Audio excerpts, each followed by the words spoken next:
300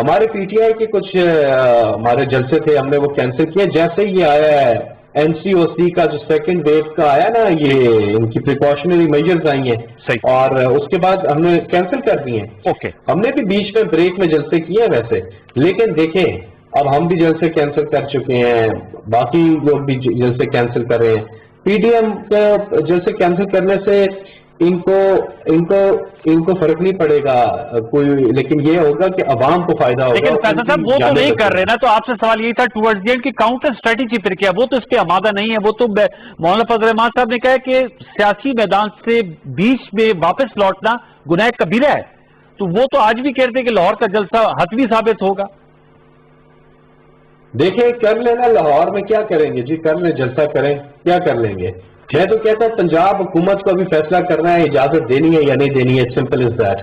نہیں دینی ہے تو بند کرے ساروں کو، یہ کرونا کے ایس او پیز جو ہیں اڑا رہے ہیں سارے.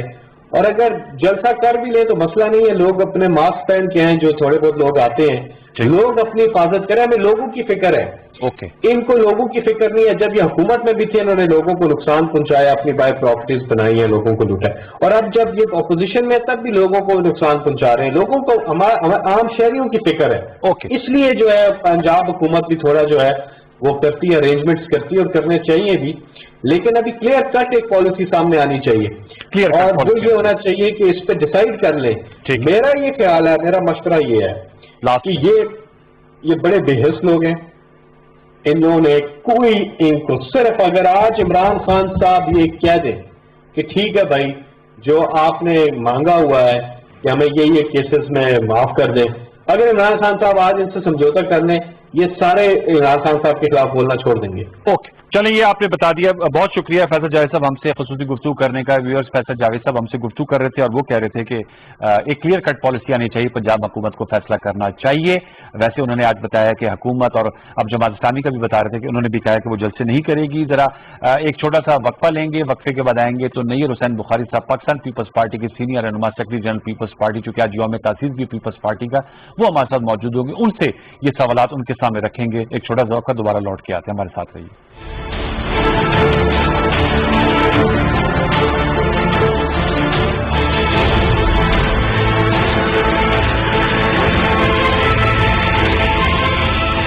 فوری خبر ہو، رائے یا تجزیے، ڈیجیٹل دنیا میں آپ کے ساتھ ساتھ پی ٹی وی نیوز کی سوشل میڈیا پلیٹ فارمز پر بڑھتی مقبولیت، ٹاک شوز، خصوصی رپورٹس اور آگہی کے پیغامات کی فوری رسانی کے لیے پیش P T V news Facebook account پر 30 لاکھ فالوورز مکمل.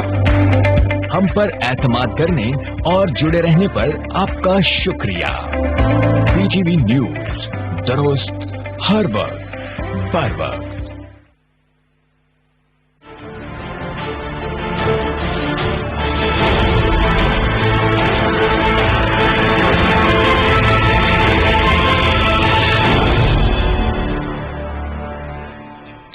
ویلکم بیک ویورز، ہمارے ساتھ موجود ہیں پاکستان پیپلز پارٹی کے سینئر رہنما، سابق چیئرمین سینٹ، سیکرٹری جنرل ہیں پاکستان پیپلز پارٹی کے، اور فاؤنڈنگ ممبرز میں آپ کا شمار ہوتا ہے سید نییر حسین بخاری صاحب. السلام علیکم سر. وعلیکم السلام. نہیں صاحب، سب سے پہلے تو چونکہ آج یوم تاسیس ہے پیپلز پارٹی کا، تو اس حوالے سے بھی ہم آپ سے گفتگو کریں گے. اور آصفہ بھٹو زرداری صاحبہ نے بھی ٹیکٹیکل پالیٹکس پہ آج اپنی انٹری دی ہے. ملتان میں پی ڈی ایم کا جلسہ ہو گیا. سب سے پہلے تو میں آپ سے جاننا چاہوں گا کہ بڑی ہائپ کریٹ ہو گئی تھی آج پنجاب حکومت، وزیر اعلیٰ عثمان بزدار صاحب کا بھی بیان سامنے آیا کہ رکاوٹیں ہٹا دی گئیں، اگرچہ آپ کو وہاں اجازت نہیں ملی جہاں آپ لوگ جلسہ گاہ میں جلسہ کرنا چاہتے تھے، قلعہ قاسم باغ میں، لیکن جو ملتان کا چوک ہے اسی کو آپ نے جلسہ گاہ میں تبدیل کر دیا. میں آپ سے جاننا چاہوں گا، یہ کووڈ 19 کی دوسری لہر میں بھی تیزی آ رہی ہے اور سرد موسم میں سیاسی ماحول بھی گرم ہو رہا ہے، تقریر بھی ہو گئی، الٹیمیٹمز بھی دیے گئے، 13 دسمبر کے لاہور کا جلسے کا بھی اعلان کر دیا گیا.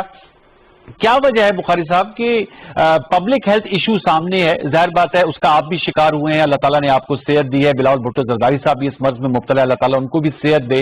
حکومت کا بھی یہ کہنا ہے، حکومت کو بھی نہیں کرنی چاہیں ہم ان دا سیم بریتھ کہیں گے، لیکن کیا کچھ عرصے کے لیے یہ پولیٹیکل ایکٹیویٹی معطل نہیں کی جا سکتی، یا یہ آپ سمجھتے ہیں کہ یہ ناگزیر ہے؟ بخاری صاحب پہلے تو اس کا جواب دیجیے گا، پھر آج کے جلسے پہ بھی اور تقریر پر بھی بات کریں گے. دیکھیے بات یہ ہے کہ کاروبار زندگی میں چلتا رہتا ہے، ساری دنیا میں چل رہا ہے جی امور مملکت بھی چلتے ہیں اور امور حکومت بھی چلتے ہیں. جہاں پہ اس کووڈ کی جو سیکنڈ فیز ابھی اسٹارٹ ہوا ہے جی بلا شبہ اس میں احتیاط کی بالکل ضرورت ہے، اور وہ صرف خالی حکومت کے کہنے کی بات نہیں یا اپوزیشن کی لیڈرشپ کی بات نہیں، بلکہ پبلک کو ایجوکیٹ کرنے کی بات ہے. اور یہ جہاں پہ کلیکٹیو ریسپانسبلٹی ہے وہاں پہ انڈیویجل ریسپانسبلٹی بنتی ہے. جی یہ تو آپ سمجھتے ہیں نا کہ انڈیویجل ریسپانسبلٹی اتنی اہمیت رکھتی ہے جتنی اسٹیٹ کی رکھتی ہے. اسٹیٹ تو تنبیہ کر سکتی ہے یا پولیٹیکل لیڈرشپ تنبیہ کر سکتے ہیں، لیکن اس پہ ایکٹ کرنا کس کی ذمہ داری ہے؟ وہ پبلک ایٹ لارج کی ہے، اور پبلک ایٹ لارج کو ایجوکیٹ کرنا ہے. جی یہ تو بنیادی ذمہ داری ہوگی.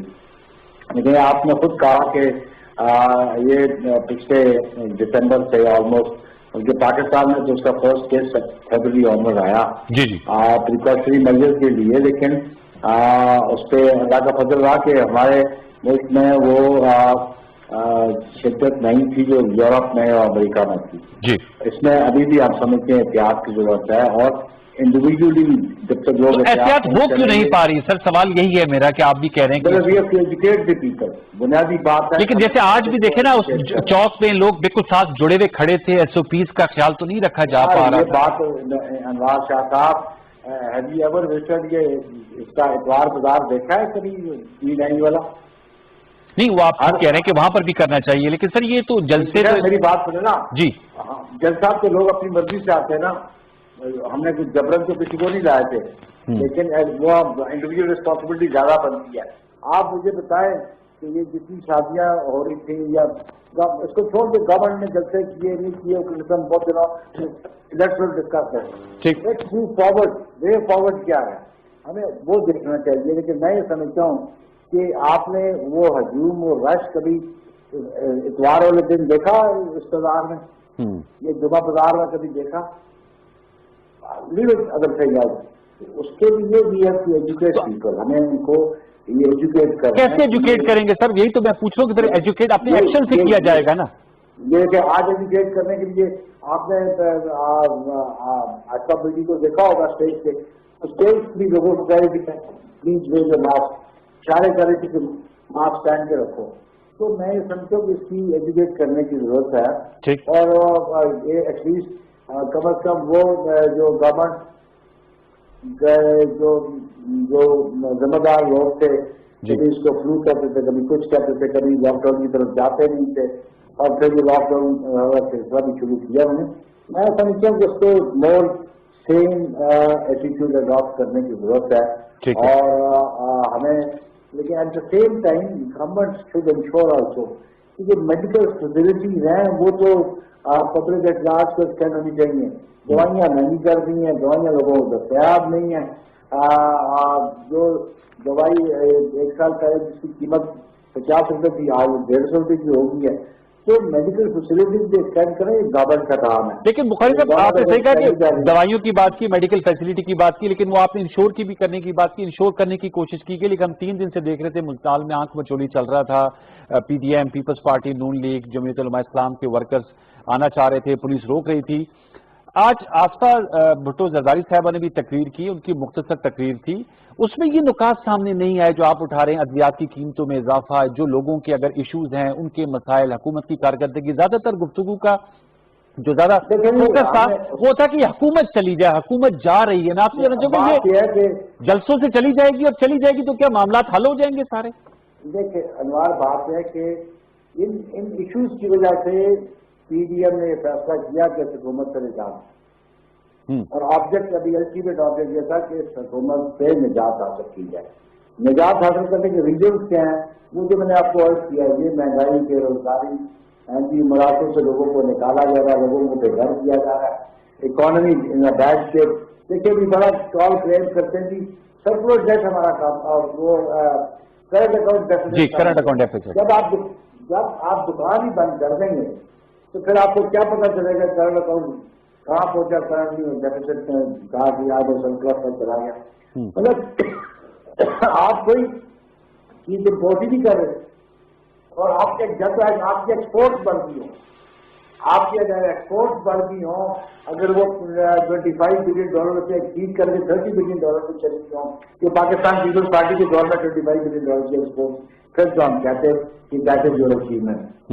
آپ کی ایکسپورٹ بڑھی نہیں، امپورٹ آپ نے نہ تو آپ ڈیولپمنٹ کا کام کرنے والے ہیں، نہ آپ مشینری امپورٹ کر رہے ہیں، اور نہ ہی نئی انویسٹمنٹ وہ پاکستان تو آ رہی بتا رہے ہیں کہ فیصلہ آباد میں ٹیکسٹائل جو ہے بوم کر رہی ہے، تعمیراتی شعبے میں بہتری آ رہی ہے.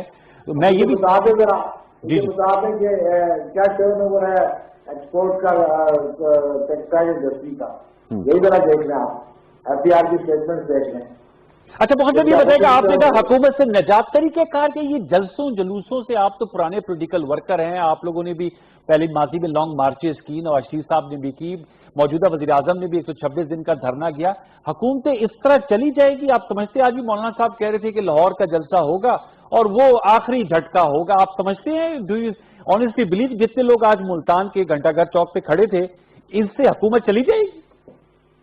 دیکھیں جی، بات یہ ہے کہ ہمارا مقصد بھی بڑا واضح ہے، ہماری کوشش بھی ہے کہ اس حکومت کو گھر جانا چاہیے اور اس کو گھر بھیج کے ہم چین سے بیٹھیں گے. جلدی میں یہ حکومت نہیں ہوگی، اس کے لیے ہم نے بڑے واضح آپشن دیے ہوئے ہیں، اور ہم نے ابھی جو آپشن دیے تھے ان کی جو پہلے پوائنٹس ہم ان پہ عمل کر رہے ہیں، اور الٹیمیٹ آپشن جو ہے نا جہاں پہ ہم نے کرنا ہے وہ بھی ہمارے ذہن میں، وہ آپشن بھی ہم استعمال کر سکتے ہیں.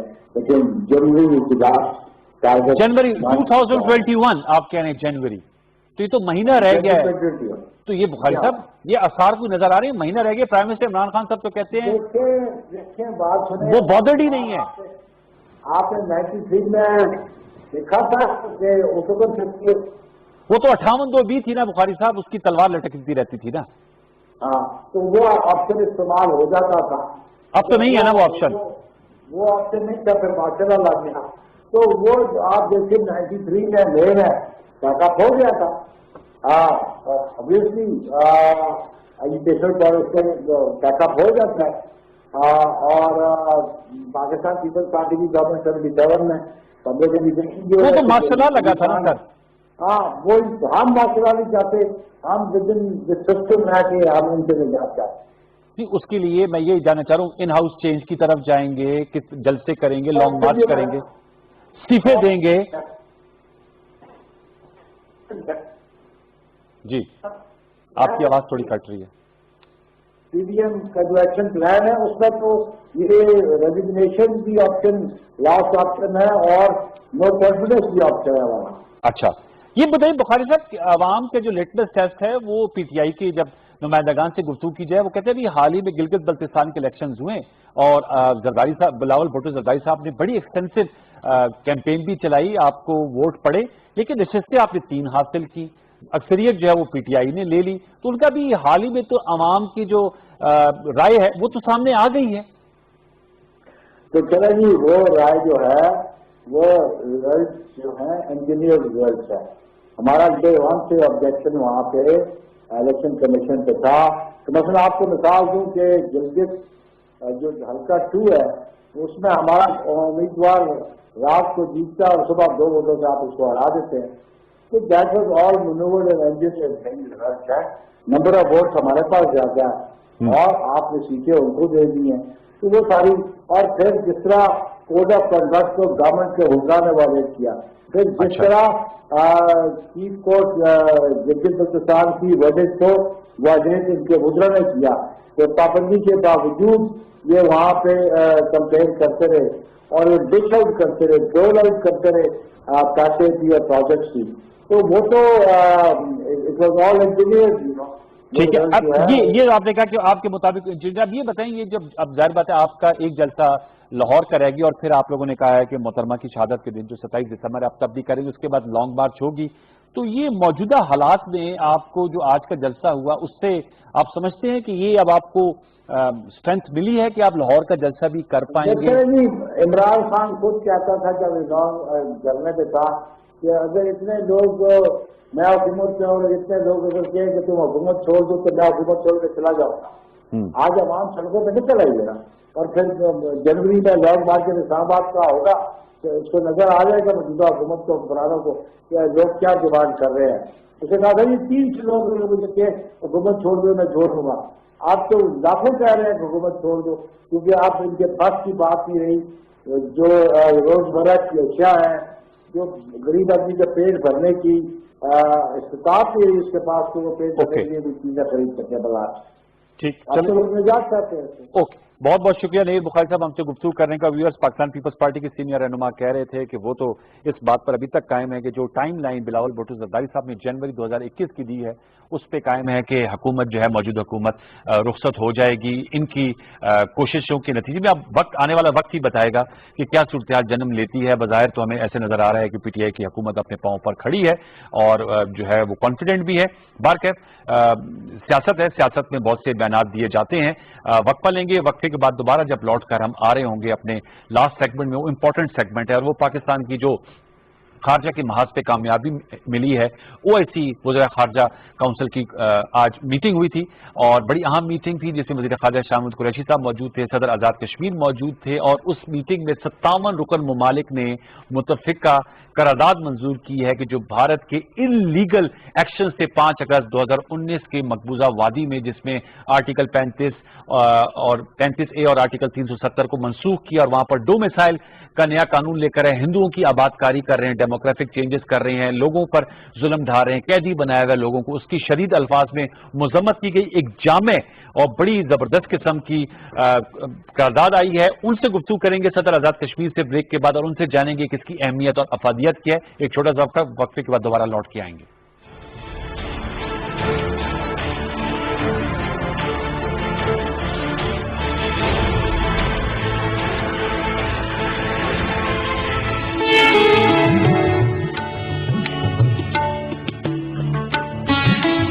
خودی میں اگر انقلاب ہو پیدا، عجب نہیں ہے کہ یہ 4 سو بدل جائے.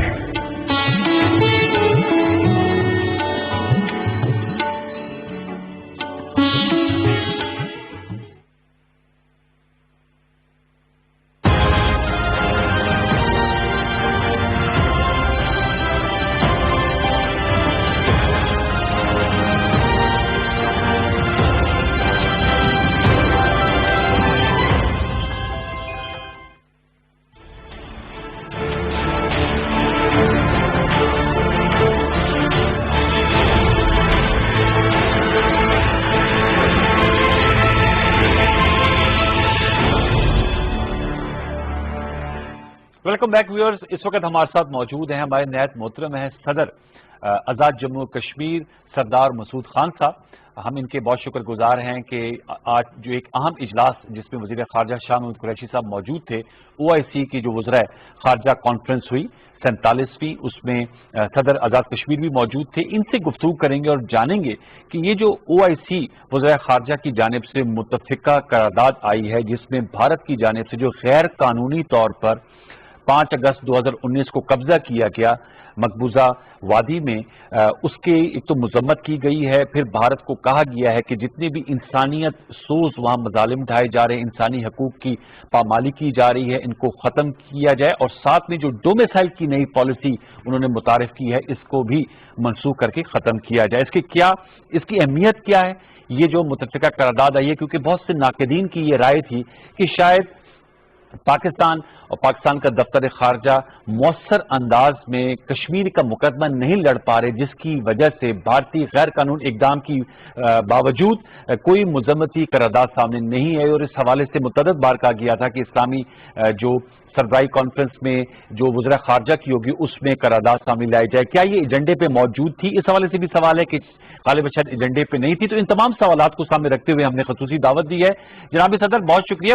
سب سے پہلے تو پی ٹی وی کے ویورز کو بتائیے گا یہ جو قرارداد منظور کی گئی ہے اس کی ڈپلومیٹک پارلنس پہ کیا اہمیت اور افادیت ہے؟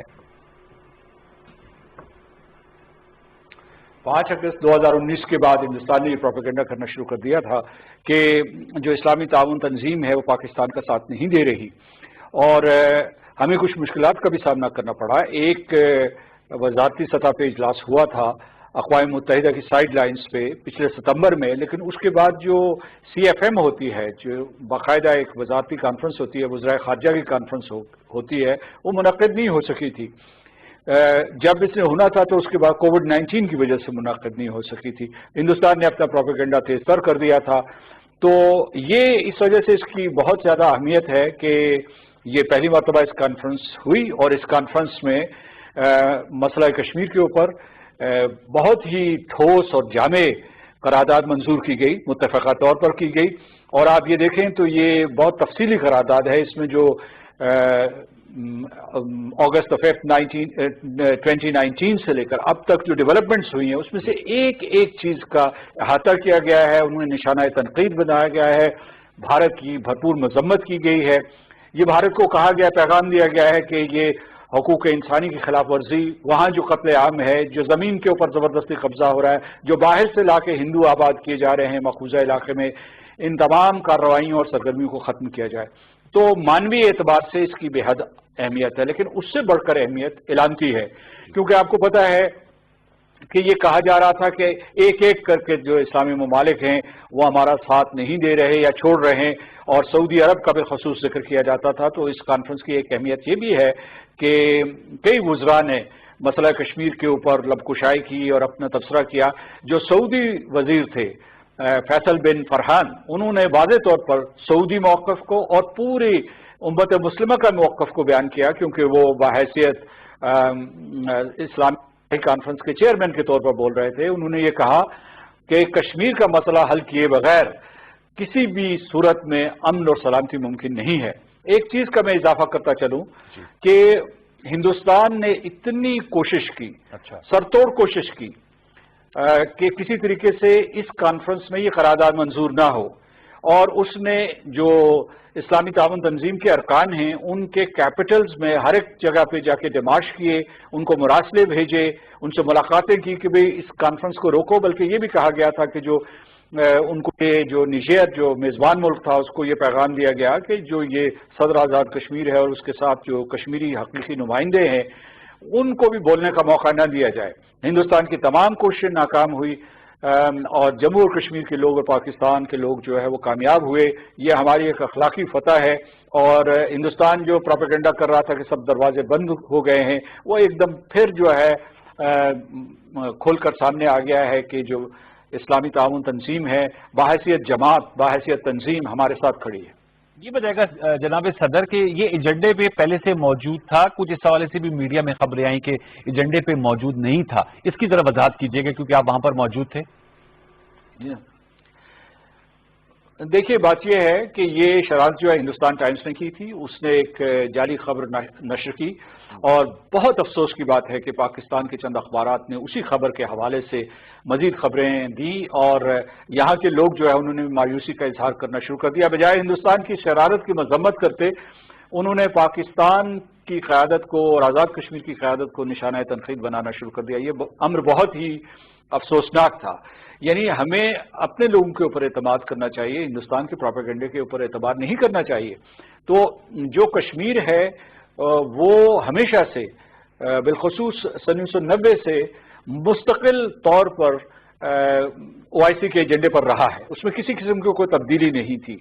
تو انہوں نے چند جو ہے کچھ اقتباسات اٹھائے، کچھ کوئی جھلک دکھائی جزوی طور پر ایجنڈے کی، اور یہ پروپیگنڈا کرنا شروع کر دیا کہ کشمیر کو OIC کے ایجنڈے سے یا وزارتی کانفرنس کے ایجنڈے سے خارج کر دیا۔ تو یہ سراسر غلط تھا، اور جب یہ قرارداد منظور ہوئی، جب وزرائے خارجہ نے اس پورے مسئلے کو زیر بحث لایا، جب اس کے بعد مجھے موقع ملا وہاں جو خطاب کرنے کا جو کشمیری حقیقی نمائندے تھے، تو اس سے جو ہے ہندوستان کی یہ ساری کی ساری کہانی جو ہے یا یہ ساری کی ساری جو شرارت تھی وہ کھل کر سامنے آ گئی۔ نہیں، بلا شبہ جو پاکستانی وفد تھا اس میں وزیر خارجہ شاہ محمود قریشی صاحب آپ موجود تھے، آپ لوگ تحسین کے قابل ہیں۔ ذرا مجھے اب یہ بتائے گا کہ آپ نے کہا اس کی علامتی حیثیت کافی زیادہ اور ہے بھی، 57 رکن ممالک ہیں،